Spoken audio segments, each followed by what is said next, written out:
Hi friends, welcome to work shop. நம்ம சேனலுக்கு ஒரு வேளை புதுசாக வந்திருக்கீங்கன்னா நம்ம சேனலை வந்து சப்ஸ்கிரைப் பண்ணுங்கள் ஃப்ரெண்ட்ஸ். நம்ம இப்போ பார்க்குறது வந்து பிபிஎல்ல 260 லிட்ரு டபுள் டோரில் ஓல்டு மாடலு. கிட்டத்தட்ட இதோட ஏஜ்னு சொன்னோன்னா ஒரு 20 இயர்ஸ்க்கு பேக் இருக்கும் இந்த ஃப்ரிட்ஜு. இதில் இருக்கிற கம்ப்ரஸர் எல்லாமே நல்லாயிருக்கும். நமக்கு ஆல்ரெடி ஒரு டெக்னீஷியனாக இருந்தால் தெரிஞ்சிருக்கும் பிபிஎல் கம்ப்ரஸர்னால் நல்லாயிருக்குன்ட்டு. ஆனால் இதில் வந்து அடிக்கடி வர அதாவது டபுள் டோராக இருந்தால் வரக்கூடிய கம்ப்ளைண்ட் என்னென்னா வயரிங் ஃபால்ட் வரும். என்ன தான் நம்ம பயோமெட்ரில் செக் பண்ணிவிட்டு நம்ம மாற்றிட்டு போனால் கூட கீழே வரல, கூலிங் ஐஸ் கட்டிச்சுன்னு தான் சொல்லுவாங்க. ஆனால் இதுக்கு வந்து ப்ராப்பரான ரீசன் என்ன அப்படின்னா, இவங்க வந்து இதோட வயரிங் வந்து கொஞ்சம் டிஃபிகல்ட்டாக இருக்கும்.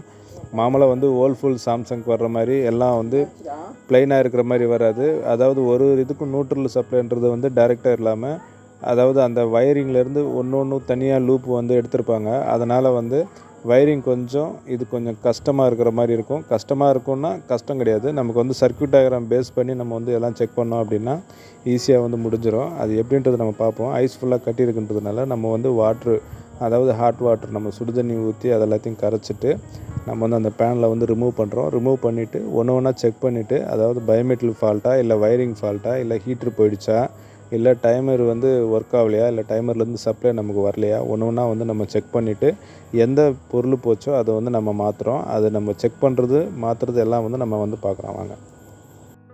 ஐஸ் ஃபுல்லாக ஓரளவுக்கு கரைஞ்சதுக்கப்புறம் நம்ம பேனலில் வந்து அதை ரிமூவ் பண்ணோம். அது ரிமூவ் பண்ணுறதுக்கு முன்னாடி மேலே வந்து அதாவது ப்ரெஸ்ஸிங் டைப்பில் வரும் இதுக்கு, இந்த மாதிரி பிளாஸ்டிக்கில், அதாவது ஸ்க்ரூ மாதிரி இருக்கும், ஆனால் ஸ்க்ரூ கிடையாது, பிளாஸ்டிக்கில் இருக்கும். ப்ரெஸ்ஸிங் டைப் வரும். அது ரெண்டும் நம்ம ரிமூவ் பண்ணிட்டோம் அப்படின்னா பேனில் வந்து ரிமூவ் ஆகிடும். இதுக்கு ஸ்க்ரூ எல்லாம் கொடுக்க மாட்டாங்க.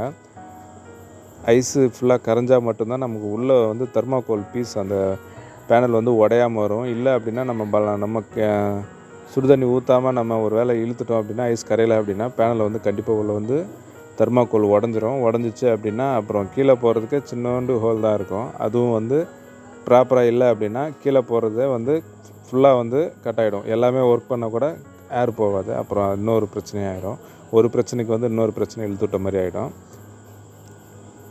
ரிமூவ் பண்ணதுக்கப்புறம் நமக்கு அந்த காயில் வந்து அதாவது பேஸ்லேருந்து ஃபுல்லாக ஐஸே இருக்கக்கூடாது, மொத்தம் வந்து நம்ம கரைச்சிடணும். கரைச்சி முடிச்சதுக்கப்புறம் நம்ம வந்து வயரிங் வந்து செக் பண்ணுறோம்.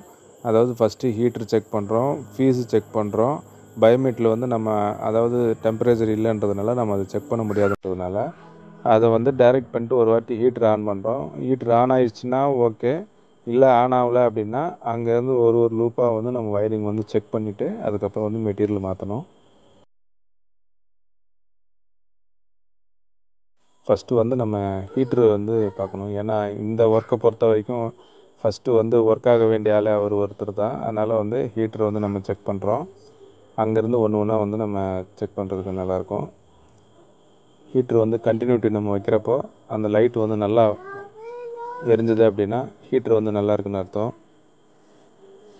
ஹீட்ரு நல்லா இருக்குது. இதுக்கப்புறம் வந்து அந்த ஃபீஸு வந்து செக் பண்ணணும், நல்லா இருக்குதா அப்படின்னு. ஃபீஸு கூட செக் பண்ணோம். ஃபீஸு கூட வந்து கண்டினியூட்டி வந்து நமக்கு டைரெக்டாக வரும், கண்டினியூட்டி வந்துடும். அதுக்கப்புறம் வந்து பயோமெட்ரியில் வந்து நம்ம ஒரு வாட்டி வந்து அந்த 2 வயர் வரும்ல, அது நம்ம கொடுக்குற வயர் வந்து ரெண்டும் டைரெக்ட் பண்ணிவிட்டு ஒரு வாட்டி வந்து நம்ம டைமர் வந்து ஆஃபில் வச்சுட்டு, அதாவது டிஃபால்ட் சிஸ்டத்துக்கு நம்ம ஆன் பண்ணி வைக்கிறோம். கம்ப்ரஸர் சைடுக்கு போகிறது வந்து இதுக்கு வந்து நியூட்ரலில் வந்து டைமர் ஒர்க்கிங்கில் இருக்கும் இதில் பிபிஎல்லை பொறுத்த வரைக்கும். ஆனால் இது ஃபீஸு நல்லா தான் இருக்குது, ஃபீஸு கூட ஓகே. இன்னும் வந்து செக் பண்ண வேண்டியது பயோமெட்ரில் மட்டும்தான். பயோமெட்ரில் வந்து நம்ம டைரெக்டாக செக் பண்ண முடியாதுன்றதுனால அதுக்கு போகிற நியூட்ரல் லைன் வந்து நம்ம வந்து டைரெக்ட் பண்ணுறோம்.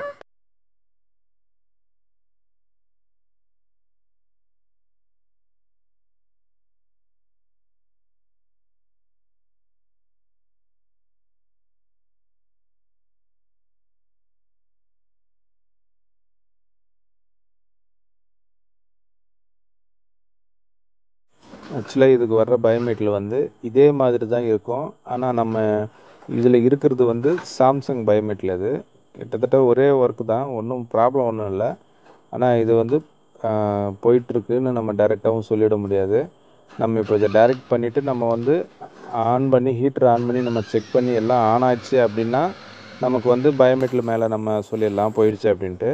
இதுக்கு நம்ம டைரெக்ட் பண்ணி ஹீட்டரை நம்ம டைமரில் கூட டிஃபால்ட் சிஸ்டம் ஆன் பண்ணி வச்சுட்டு நமக்கு வந்து ஹீட்டர் ஆன் ஆகலை அப்படின்னா வயரிங் ஒன்றா செக் பண்ண வேண்டியது இருக்கும். மாமூலாக நமக்கு டைமர் ஒர்க்கு தெரியும் எல்லாத்துக்கும். 8 ஹவர்ஸ்க்கு வந்து ஒரு ஒரு டைமருக்கு ஏற்ற மாதிரி வந்து டைமிங் இருக்கும். டிஃபால்ட் டைமிங்கு 7 மினிட்ஸ் இருக்கும், 8 மினிட்ஸ் வரும், ஒன்று வந்து 12 மினிட்ஸ் வரும். சாம்சங் டைமரெல்லாம் கொஞ்சம் டைமிங் அதிகமாக எடுத்துக்கும். கோத்ரேஜ் அதெல்லாம் வேர்ல்ஃபுல்லு இந்த பிபிஎல் எல்லாம் வந்து கிட்டத்தட்ட ஒரே மாதிரி தான் இருக்கும். 7 to 10 மினிட்ஸ்க்குள்ளே வந்து அதோட டிஃபால்ட் டைமிங் இருக்கும். அந்த டைமிங் வரைக்கும் நமக்கு வந்து ஹீட்டருக்கு வந்து சப்ளை கொடுக்கும். இந்த பிபிஎல் வயரிங்கை பொறுத்த வரைக்கும் நியூட்ரல் சப்ளை வந்து நமக்கு டைமர் கீழே இருக்கும். மீதி பேஸ் வந்து டைரெக்டாக போகிற மாதிரி கொடுத்துருப்பாங்க.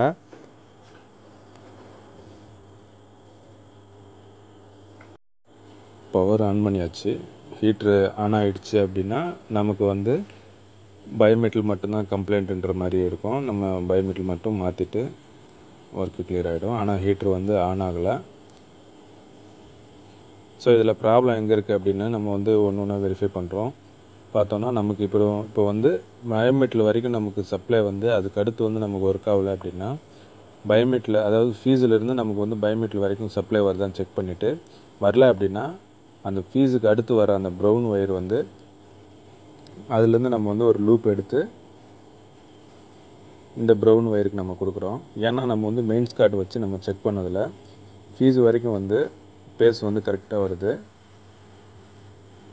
இந்த பக்கம் இருக்கிற பிளாக் ஒயருக்கு வந்து நமக்கு வந்து நியூட்ரல் பர்ஃபெக்டாக வருது. ஸோ ஆன் ஆகிருக்கணும். அங்கேருந்து நமக்கு என்ன கம்ப்ளைண்ட்டுன்னா இந்த ஒயரிங் உள்ளே ஏதோ வந்து கட் ஆகிருக்கணும், இல்லைன்னா ஷார்ட் ஆகி அதோடய கனெக்ஷன் வந்து விட்டு போயிருக்கணும்.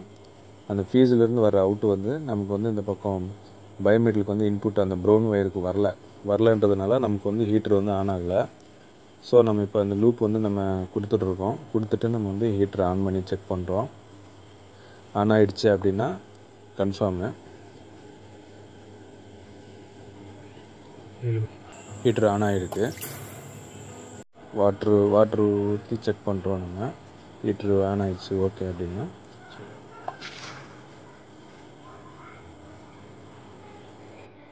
ஸோ நமக்கு இப்போ வந்து ப்ராப்ளம் வந்து கிளாரிட்டி ஆச்சு. அதாவது நமக்கு வந்து ஃபீஸ் வரைக்கும் வந்த பேஸ் வந்து ஃபீஸ்லேருந்து அவுட்புட்டு வரும். அந்த அவுட்புட் வந்து நமக்கு பயோமெட்டல் வரைக்கும் உள்ளே போகலை. பயோமெட்டலுக்கு போச்சுன்னா தான் நமக்கு வந்து ஒரு 5 டிகிரி இல்லைன்னா 0 இல்லை மைனஸ் அந்த மாதிரி போகிறப்போ நமக்கு பயோமெட்டல் வந்து டைரெக்டாக ஆன் ஆகுறப்போ இந்த பேஸ் வந்து அவுட்புட்டாக கொடுக்கும். அவுட்புட்டாக கொடுக்குறப்போ நமக்கு வந்து இது நம்ம டைமர்லேருந்து வந்து நமக்கு வந்து ஃபேஸ் வரும், இது நியூட்ரல் வரும். அந்த நியூட்ரல் இந்த பேஸ் ரெண்டு சேர்ந்துச்சுன்னா தான் நமக்கு வந்து ஹீட்ரு வந்து ஆன் ஆகும். ஸோ நமக்கு வந்து இப்போது நம்ம என்ன பண்ணுறோம் அப்படின்னா புது பயோமெட்டல் போட்டுடுறோம். ஏன்னா வயர் ஷார்ட் ஆகிருக்குன்றதுனால, இல்லை கட் ஆகிருக்கோ இல்லை ஷார்ட் ஆகிருக்கோ ஏதோ ஒன்று நமக்கு லூப்பு வரலன்றதுனால கண்டிப்பாக அந்த ரெண்டு பொருளும் வந்து மாற்றிட்டு போகிறது வந்து ஒர்க்கு நல்லாயிருக்கும். புது பயோமெட்டல் போட்டுடுறோம். அந்த இடத்துல ஃபீஸு கூட புதுசு வந்து போட்டுட்டு நீட்டாக டைமர் வந்து திருப்பி வந்து வைப்ரேஷன் வருதான்னு வந்து செக் பண்ணிக்கணும். ஏன்னா டைமர் ஆஃபில் வச்சுட்டு நம்ம ஹீட்டருக்கு ஆன் பண்ணி வச்சுட்டு நம்ம மாமூலாக மெயின் ஆன் பண்ணுறப்போ டைமர் வந்து அந்த வைப்ரேஷன் ரன்னிங் வந்துச்சுன்னா தான் திருப்பி வந்து நமக்கு வந்து எடுத்துக்கும். இல்லை அப்படின்னா 8 ஹவர்ஸ்க்கு அப்புறம் வந்து திருப்பி வந்து டைமர் ஆஃப் ஆகிறப்போ திருப்பி ஆன் ஆகாமல் இருக்கும். அந்த மாதிரி கம்ப்ளைண்ட் வரும். கேட்டால் காலையில் ஃபுல்லாக ஆஃப் ஆகி போச்சு அப்படிம்பாங்க. அந்த மாதிரி கம்ப்ளைண்ட் வர ஆரம்பிச்சு ரிட்டன் கம்ப்ளைண்ட்டு. அதனால் அதெல்லாம் வந்து செக் பண்ணிவிட்டு போகிறது வந்து கிளாரிட்டியாக இருக்கும். இப்போது பயோமெட்டலு ஃபீஸ் எல்லாத்துக்கும் வந்து டேப் எல்லாம் போட்டாச்சு. நம்ம வந்து அங்கேருந்து டைரெக்டாக ஒரு ஒயர் வந்து லூப் எடுத்துருக்கோம் ஃபீஸோட அவுட்லேருந்து. இப்போ நம்ம என்ன பண்ணுறோன்னா அந்த ஃபேனுக்கு கூட கொடுத்துட்டு டைமர் ஒரு வாட்டி நம்ம ஆன் பண்ணி பார்க்குறோம். அதாவது டிஃபால்ட்டில் வச்சுட்டு வைப்ரேஷன் வருதான்னு செக் பண்ணுறோம். வைப்ரேஷன் வருது. ஸோ நமக்கு வந்து இதுக்கு மேலே நம்ம பேனலெல்லாம் வந்து ஃபிட் பண்ணிடலாம்.